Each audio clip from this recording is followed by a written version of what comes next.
তারিখ সকালবেলা ঘুম থেকে উঠে একটা পোস্ট দেখি যেটাতে আমার ছবি স্ক্রিনশট করে নিয়ে আমার মুখে ইমোজি বসিয়ে সেটা আপলোড করা হয় একটা ডান্স একাডেমি থেকে।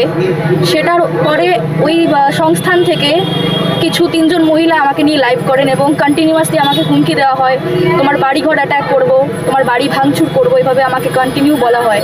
তারপর থেকে আমি ওনাকে প্রোটেস্ট করি ঘুরে একটা লাইভ করে যে এটা কেন বলা হচ্ছে বা আমার পার্সোনাল ম্যাটার নিয়ে কেন কথা বলা হচ্ছে। তারপর থেকে একজন করে ব্যক্তিরা, ওই সংস্থানের মহান ব্যক্তিরা আমাকে নিয়ে লাইভ করেন এবং সেটা এমন জায়গায় গিয়ে পৌঁছয়, আমাকে নিয়ে ব্যানার করা হয়, 1000-এর বেশি লোক সেটা শেয়ার করেন, সবাই সম্মতি জানায় এবং সবার একটাই কথা, আমাকে ব্যান করতে হবে, মানে আমার ইন্ডাস্ট্রি থেকে। সবার একটাই কথা, আমাকে এত বাজেভাবে মেন্টাল প্রেশার করা হয়, আমার লাস্টে মনে হয় যে আমার সুইসাইড করে নিলে আমি বাঁচবো, এইভাবে আমার মনে হয়। এবং সেটা এখনও অবধি চলে যাচ্ছে, এখনও অবধি চলে। আগে ওরা বিভিন্ন দিক দিয়ে আমাকে প্রবলেম করার চেষ্টা করেছে আমার কাজের ক্ষেত্রে। আমি কথা বলার চেষ্টা করেছি যে কী প্রবলেম, কী না, কী সমস্যা হচ্ছে। ওরা কোনো দিন প্রবলেমের উত্তর দেয়নি, ওরা বলতে চায়নি যে কোথায় সমস্যা। ওদের একটাই সমস্যা, আমি কাজ করে নিচ্ছি, আমি কি করে কাজ করছি, আমি বাইরে থেকে এসে এখানে কাজ করছি। আমি 2020-তে এখানে আসি এবং কলকাতায়, এবং এসে আমি তখন থেকে কাজ করে যাচ্ছি, তখন থেকে প্রবলেম করে যাচ্ছে আমার লাইফে। এবং আজকে দাঁড়িয়ে এই জায়গায় এসে দাঁড়িয়েছে, ট্রলিংয়ের শিকার হতে হতে এবারে ওরা আমাকে বাঁচতে দেবে না, সেটা আমাকে লাইফ থ্রেট দিচ্ছে। শেষ পর্যন্ত ওরা কি বলেছে তোমাকে? শেষ পর্যন্ত ওরা বলেছে ওরা আমাকে নিয়ে লড়াই করছে এবং ওদের লড়াই চলবে।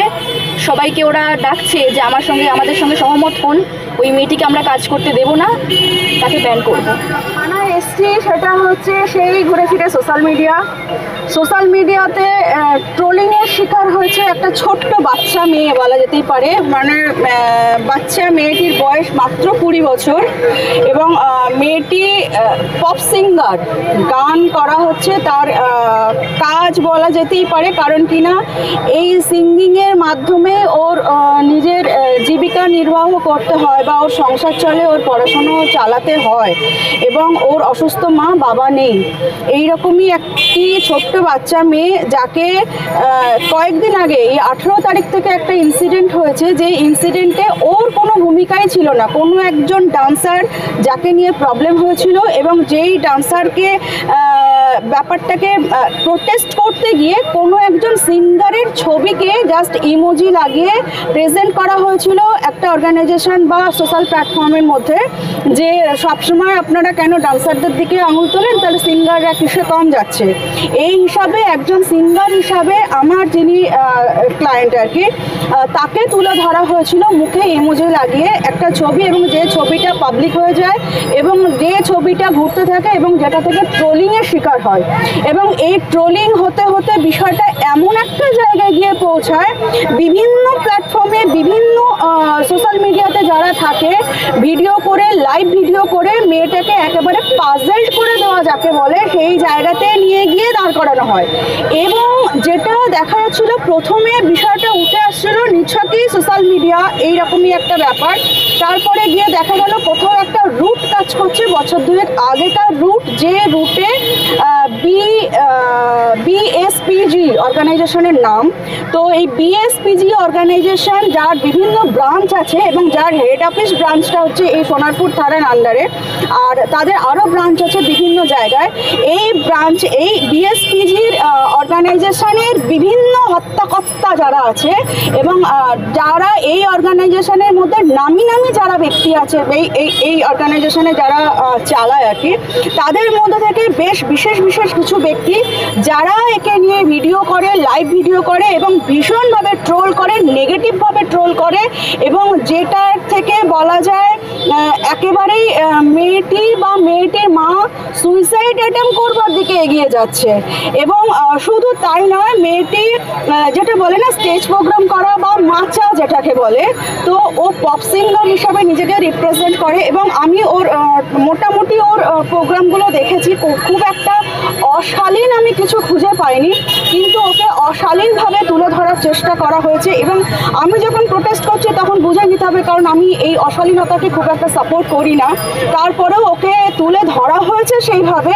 এবং ওর অপরাধের বিষয় হচ্ছে, যখন ও প্রথম দিকে ট্রোলিং হচ্ছিল তখন ও কোনো একটা জায়গাতে প্রোটেস্ট করেছিল, ও ভিডিও করেই প্রোটেস্ট করেছিল এবং ওর এই ভিডিও করে প্রোটেস্ট করাটাই ওর হচ্ছে কাল হয়ে দাঁড়িয়েছে, এবং যেটাকে ওরা আরও বেশি করে ইস্যু করে নিয়েছে এবং যেটার মাত্রাটা বেশি জায়গায় গিয়ে পৌঁছেছে। লাস্ট অফ অল যেটা গিয়ে দাঁড়াচ্ছে, ওদের প্রপোজাল এসে দাঁড়িয়েছে যে ওরা ওদের স্টুডিওতে লাইভ প্রোগ্রাম করবে এবং ওই লাইভ প্রোগ্রামের মধ্যে ওকে পায়ে ধরে অন্যায় স্বীকার করতে হবে এবং পায়ে ধরে অন্যায় স্বীকার করতে হবে। শুধু তাই নয়, ওর বিভিন্ন এই পরপর বেশ কিছু প্রোগ্রাম ওকে বিভিন্নভাবে ক্যান্সেল করানো হয়েছে, বা যে অর্গানাইজেশন থেকে ওকে প্রোগ্রামগুলো দেওয়া হচ্ছিল তাদেরকে থ্রেট করে করে প্রোগ্রাম ক্যান্সেল করানো হচ্ছে বা হচ্ছে এবং হবেও থ্রেট করানো হচ্ছে যে ওকে আর প্রোগ্রাম করতে দেওয়া হবে না। কারণ বিভিন্ন অর্গানাইজেশন থেকেই তো এই ডান্সাররা বা সিঙ্গাররা প্রোগ্রামগুলো পায়। এবার সেই জায়গা থেকে যাতেও প্রোগ্রাম না পায় বা যাতেও নিজেকে এগিয়ে নিয়ে যেতে না পারে, সেই জায়গা থেকে একটা বিপুল আকারে প্রচেষ্টা আর কি চলছে। এবং শুধু তাই নয়, লাস্ট অফ অল যেটা উঠে এসছে, স্টুডিওতে ওকে লাইভ ভিডিওর মধ্যে থেকে পায়ে ধরে অন্যায় স্বীকার করতে হবে। এবং আরও একটা খুব গোপন তথ্য উঠে এসেছে যে এই বিএসপিজির আন্ডারে আছে বেশ কিছু হত্যাকর্তা বা বেশ কিছু মাথা, যাদের সঙ্গে ওকে কম্প্রোমাইজ করতে হবে। এবং ইন্ডাস্ট্রির ভাষায় কম্প্রোমাইজটা কী জিনিস সেটা কারোরই বুঝতে অপেক্ষা থাকে না। একটা ছোট্ট বাচ্চা মেয়ে, 20 বছর মেয়ে, আমি ধিক্কার জানাচ্ছি যে তোমরা একটা বাচ্চা মেয়েকে উঠতে দেবে না, তার কেরিয়ারকে তৈরি করতে দেবে না, তার মাথার উপরে বাবা নেই, সে শুধুমাত্র এই গানের উপরে নির্ভর করে তার জীবন চলে, সে তার পড়াশোনার খরচা, তার অসুস্থ মায়ের খরচা, সংসার চালানো সবই এই বাচ্চা মেয়েটা করে।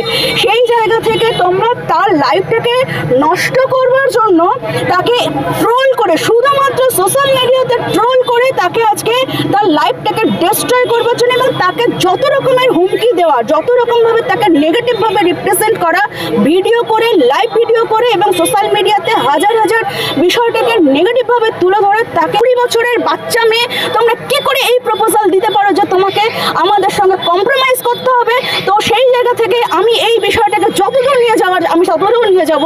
তাই না, কত ধরনের নিচু এবং কত ধরনের ন্যারো মেন্টালিটি হলে তাকে ওপেনলি এই প্রপোজাল দিতে পারে? হয়তো তোমাকে লাইভ ভিডিও করে ক্ষমা চাইতে হবে পায়ে ধরে, আর তোমাকে বিশেষ কিছু ব্যক্তির সঙ্গে কম্প্রোমাইজ করতে হবে। আমি ধিক্কার জানি সেই ধরনের মানুষজনকে। এবং তোমরা সোশ্যাল মিডিয়াতে থাকতে পারো, তার মানে এই নয় যে তোমরা যা তা করতে পারো। তোমরা ট্রোল করতেই পারো, ট্রোল তোমাদের একটা বিজনেস। কারণ ট্রোল করে, ট্রোল ভিডিও করে, ট্রোলিংয়ের শিকার করে তোমরা হয়তো কিন্তু ভিউজ কামাও, তোমরা হয়তো সেই ভিউজ থেকে তোমরা হয়তো কিছু ইনকাম করো, কিন্তু সেই ট্রোলিংয়ের জন্য যাকে নিয়ে তোমরা ট্রোল করছো সে যে কোথায় গিয়ে পৌঁছাচ্ছে, তার যে মেন্টালিটি, তার যে মানসিক অবস্থা কোথায় গিয়ে পৌঁছাচ্ছে, তোমরা কিন্তু তার বাড়ি গিয়ে খবর নিয়ে দেখতে চাও না। তো